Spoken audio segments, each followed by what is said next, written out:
Lord is with you. And also with you. We continue listening to God speak to us from the gospel in the tradition of Matthew. Glory to you, Lord. Jesus said to the apostles, "Do not let people intimidate you. Nothing is concealed that will not be revealed, and nothing is hidden that will not be made known. What I tell you in darkness, speak in the light. What you hear in private, proclaim from the housetops.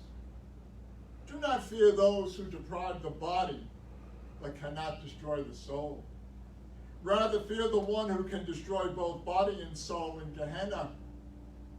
Are not sparrows sold for next to nothing? Yet not a single sparrow falls to the ground without God's knowledge. As for you, every hair of your head has been counted. So don't be afraid of anything. You are worth more than an entire flock of sparrows. Whoever acknowledges me before others, I will acknowledge before God. And whoever disowns me before others, I will disown before God." And this, my brothers and sisters, is the gospel, the good news about salvation. Praise the Lord Jesus Christ. By the words of the gospel, may our sins be blotted out. Amen. Amen.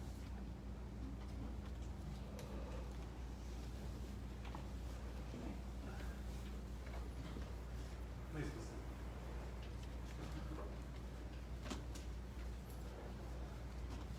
Good morning. Good morning, Father. Happy Father's Day to those who are fathers here in our community, and also watching us via Media. Facebook. Facebook. Hey, camera. Anyway. People say, "Oh, well, go on your computer and say, look." I said, "I'm old. I went to school with a pen and paper and a number 2 yellow pencil." I said, "I don't know computer.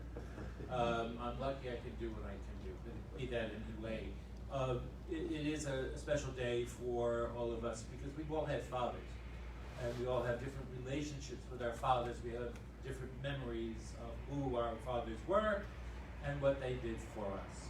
Some were blessings, some not so much so.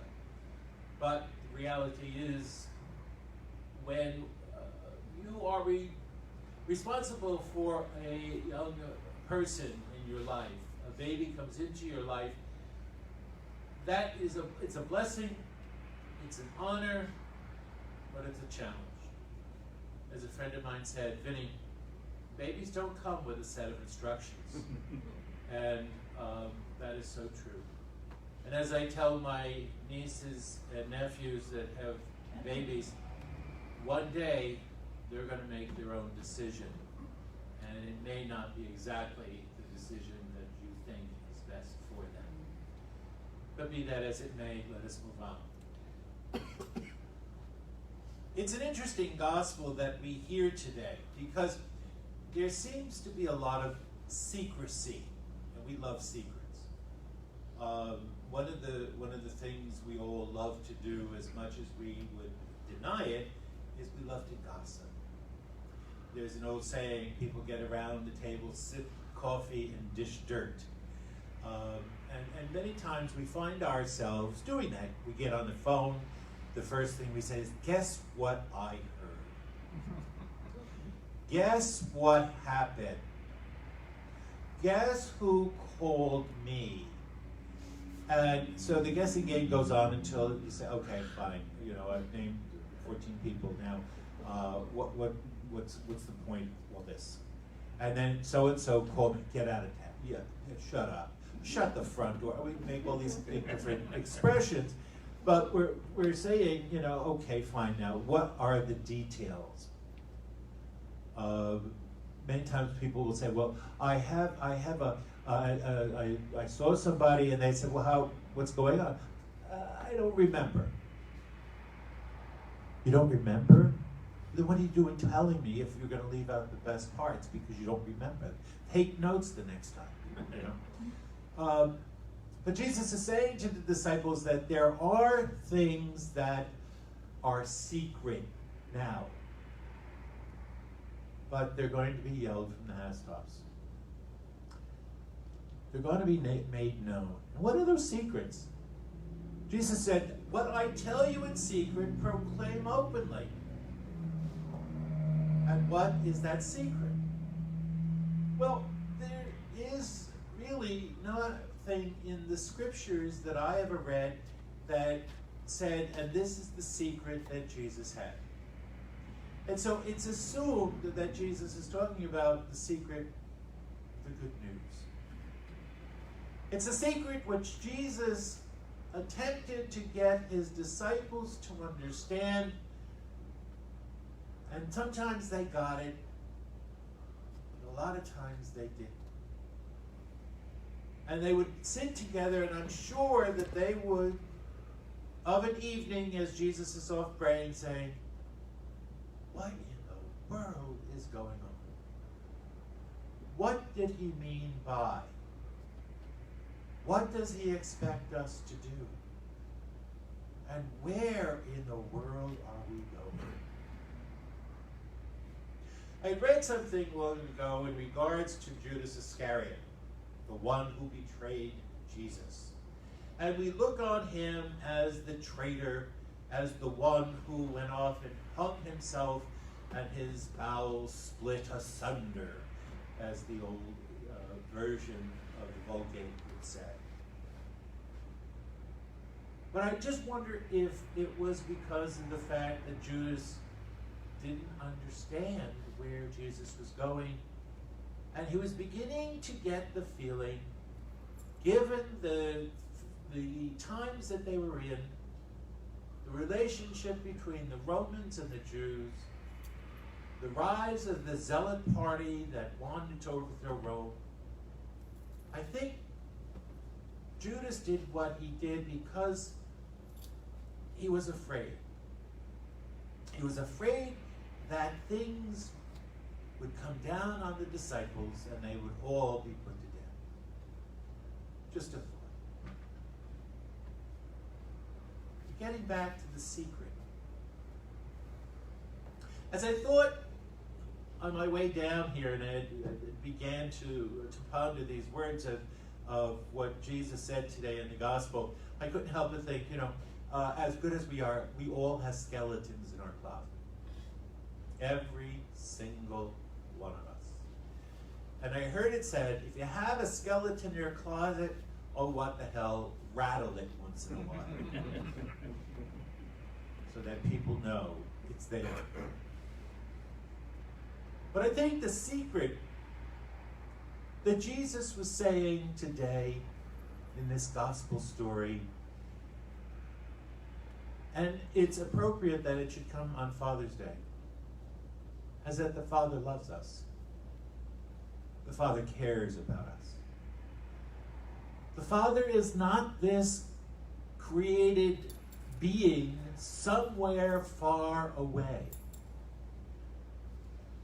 The Father is not some awful God that demands sacrifice day after day after day, countless sheep and oxen being slain and offered on the altar in the temple. Even in the Old Testament, the prophet said that God found the smell appalling. The smell of their sacrifices. He said, rent your hearts. Sacrifice your heart. That's the sacrifice that I demand. So the sacrifice and the love that the Father has for us is the secret that Jesus told the disciples. Now, we don't read that in every single gospel story, but we surely read it a lot in the Gospel of John. I and the Father are one. I am in the Father. The Father is in me. I am in you, and you are in me. And if Jesus is in us, then the Father is in us, because there's no dividing the Trinity. We can't say that Jesus is present on the cross without the Father and the Holy Spirit being present as well. We can't say that Jesus is on our altar today without having the Father and the Spirit as well. When Jesus said, when two or more are gathered together in my name, I am in the midst of them, so is the Father and the Holy Spirit. And I think that's the secret that Jesus wanted the disciples to tell from the housetops, that our God is a God of love and of mercy. That we can give up all the sacrificing of animals in the temple.